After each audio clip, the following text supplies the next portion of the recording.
You know, Darren and I live a simple life, and sometimes the simple things are just the best. Today's recipe is kind of like that. We're going to use some very simple ingredients, but create a delicious coffee cake. They're mostly ingredients you probably have on hand, so jump on in and make it with me. Are you calling me simple? I did not say that. Hi, I'm Mary Catherine, and welcome to my table. I'm so glad you're here in the kitchen with me today. This is a recipe that I saw a while back, and I have been wanting to try it. It takes really simple ingredients, but I think it's going to make a very delicious coffee cake. I've made a few different recipes for coffee cake through the years, but this one just intrigued me because it's a little bit different. Here are the ingredients that we'll use today. We'll start with our basics. Just take some flour. This is plain all-purpose flour. Some granulated sugar. We'll use some baking powder, a little bit of salt, and then we're going to use butter. And then we're also going to make that delicious topping using some brown sugar and some cinnamon and some butter. Now, one thing you may notice that's missing from our ingredients today is eggs. We are not going to have any eggs in this cake. We are going to use a good bit of buttermilk. Now, buttermilk is a pretty common ingredient in a coffee cake, but there's enough in this recipe that it's actually going to replace those eggs. It's a good replacement for eggs if you ever need to use it that way. So that kind of intrigued me about this cake. I think it's going to be really good. So let's make it. Hey guys, it's Mary Catherine here. Did you know that 78% of our viewers on this channel are not even subscribers? And if that's you, I want you to hit that subscribe button because we want to be sure that you get the notifications when we come out with new videos. We want you along for the ride and we don't want you to miss a thing. So be sure and hit that subscribe button. Thanks, guys. The first thing we're going to do is we're going to take our buttermilk. I have 2 cups of buttermilk here. And we are going to add 1 teaspoon of baking powder straight into our buttermilk. And then let's give it a quick little whisk. That looks good. Let's set it to the side. Now we're going to start combining our dry ingredients. And for this recipe, we are going to use 4 cups of flour. And I do not want this to be too cakey. I don't want it to be too dry. So I'm going to be careful and do the dip level pour method for measuring our flour. Okay, there's 2, so we need 2 more.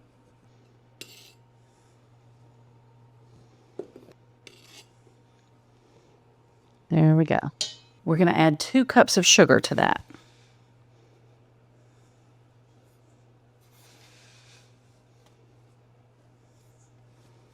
Just like that. Now we also want to add some baking powder to this as well. We're going to use 2 teaspoons in with our dry ingredients. 1, 2, and then we're also going to use about a teaspoon of salt. And I'm going to go ahead and just stir this up a little bit to get that sugar and flour and everything else mixed together. All right, that looks pretty good. Now we're going to add our butter straight into the dry mixture. And for this, I've got cold butter right out of the fridge, so it's still chilled. And I'm going to take just a little quick hand grater, and I'm going to grate my butter directly into this dry mixture. This is kind of the method that I use when I'm making biscuits. Hey, Mary Catherine. Yes. Would you say this is a great way to add your butter? Yes, I would.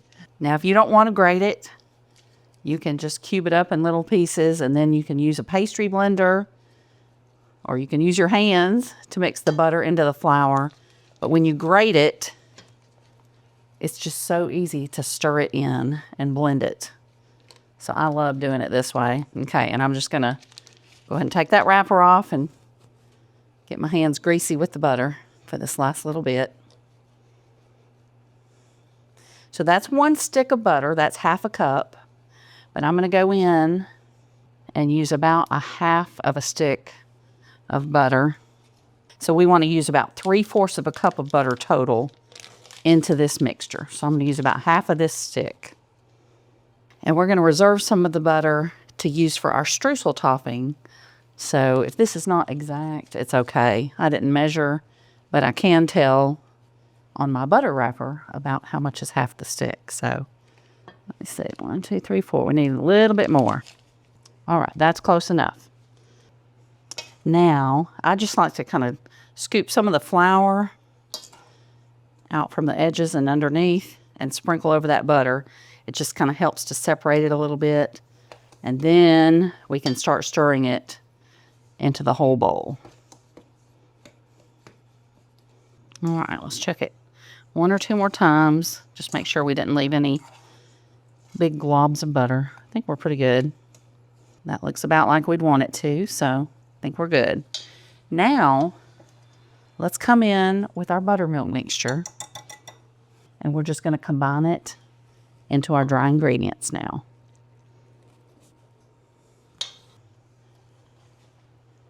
And I'm just going to gently stir this so I don't spill it.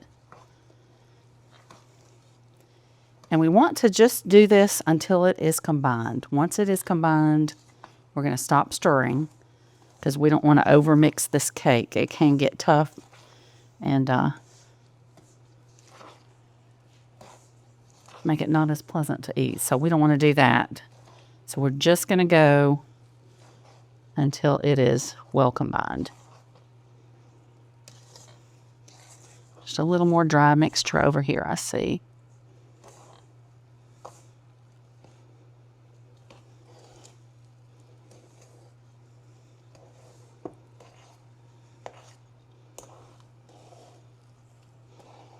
I think we're almost there.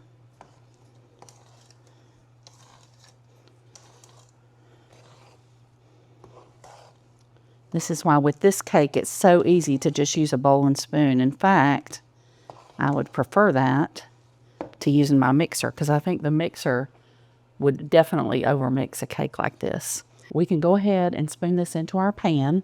I'm just going to spray my pan. And this is just regular cooking spray because this is one of those cakes that's really going to just sit in the pan until we cut slices and serve it. So we don't need to turn it out of the pan like we would another cake. So I've sprayed it down, and then we're just going to scoop this into our pan. And you can see those pieces of butter throughout here, throughout this cake batter. There we go. Now, let's just carefully spread it. This is a thick cake batter, as you can see. Let's just gently spread it out to the edges of our baking dish. All right, that looks fairly even now. The next thing we're going to do is make that streusel topping. So I'm going to get 1 cup of some brown sugar. Okay, and I do want it packed.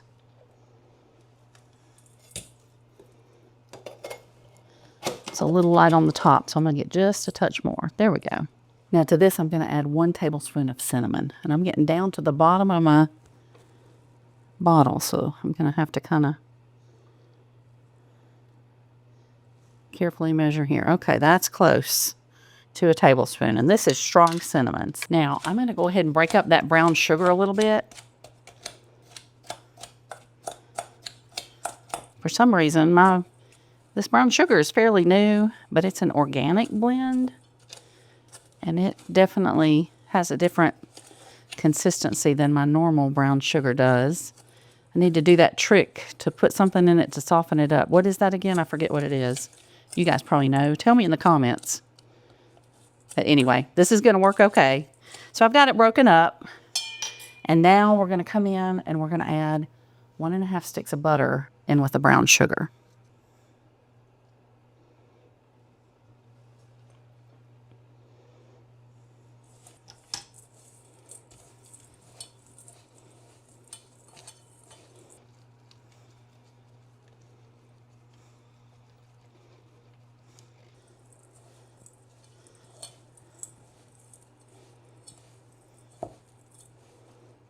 All right, now we're going to take half of this out, and I'm going to put it in another bowl. Just like that. I'm going to take about 3/4 of a cup of the cake batter. So we'll have to spread it out again. That's probably close to it.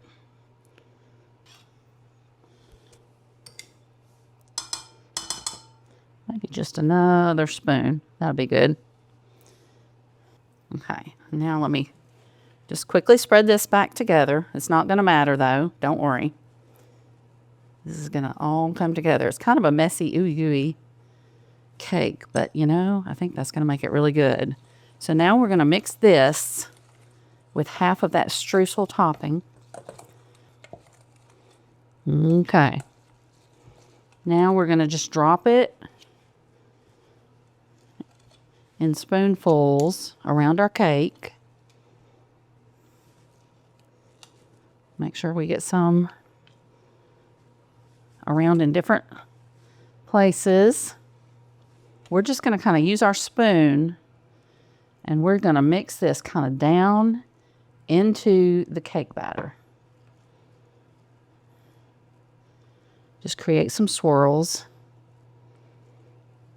just so we get a little bit all around down in the cake, so that every bite hopefully will have a little bit of that cinnamon brown sugar mixture and make a delicious cake. And just push down in there so that you're sure it gets down into the cake. Even it out a little bit on top, but if it's imperfect, I kind of like that, so let's go with that. Now, I'm going to add just a touch of flour to this mixture. So let's do about 3 tablespoons of flour. Just kind of cut it in with your spoon. Will be fine. And that just kind of helps it separate so that we can sprinkle this all over the top of our cake and get that good crumb on top. So we'll have cinnamon down in the cake, and then we'll also have that cinnamon brown sugar crusty topping in this crumb over it. That'll be good. All right. Now I think the easiest way to do this is just to use my hands. So I'm going to do that now.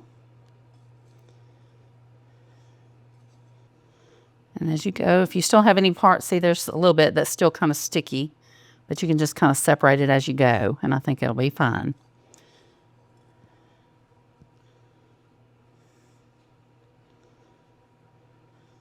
Just trying to get those edges good.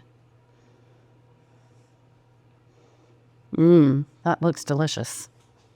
Now it's ready to go into the oven. It's preheated to 350 degrees, and this needs to bake anywhere from 45 to 60 minutes. You know your oven, so check it then. Maybe do the toothpick test with this one. So let's pop it in.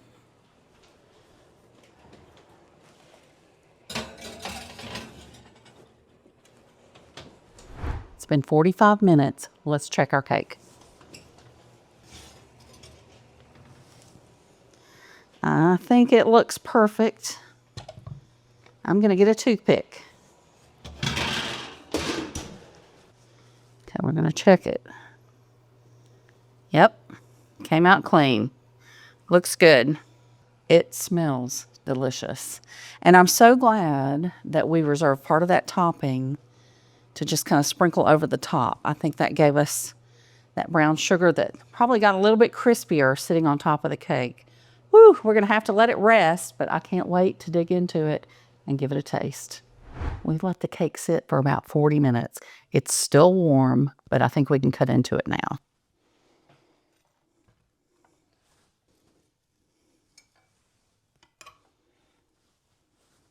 Okay, let's get a bite.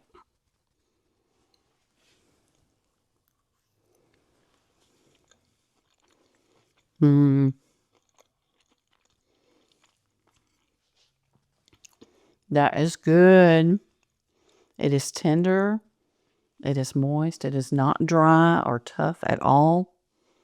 And there's plenty of that cinnamon sugar goodness in there. I like that a lot. You want to give it a taste? Sure, man. Okay. What do you think? That's good. Good and moist. It really is. You know, that's the one thing about other recipes for coffee cake that I've made in the past. They have a really good flavor, but it seems like the cake part of it tends to be a little bit dry. That is not the case with this one. So I really think you would be happy with it if you try it for your family. That's really good. This is the kind of taste test where I'm dying to get another bite, but if I do, I won't be able to talk to you and wrap up the video. So I'm going to have to wait until after we're done to get another bite. It's really good. You know, it's always interesting when you try a new recipe. And this one was new to me, although I did tweak a couple of things about it, and I'm really glad that I did. I think what I changed about this recipe made it perfect, at least for me and my tastes. So I hope that you'll like it too. Thank you so much for joining me today at Mary Catherine's Table. I'm so glad that you were here. I hope you've enjoyed this episode.